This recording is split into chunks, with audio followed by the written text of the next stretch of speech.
Is Wix bad for SEO?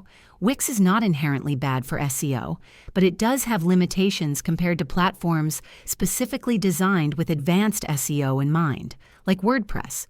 In recent years, Wix has significantly improved its SEO tools, offering features like customizable meta tags, mobile optimization, clean URLs, and automatic sitemaps. These features make it possible to optimize your site for search engines effectively, especially for small businesses or personal projects.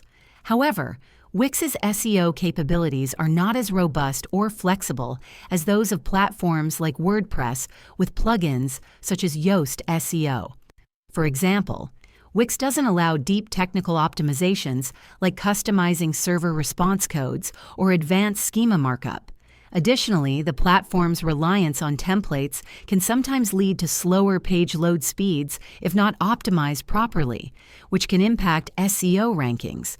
In summary, Wix is suitable for beginners or small-scale websites looking for basic SEO functionality, but it may feel restrictive for users aiming for highly competitive or technically optimized sites. If this video helped clarify Wix's SEO potential, don't forget to like and subscribe for more tips. Thanks for watching.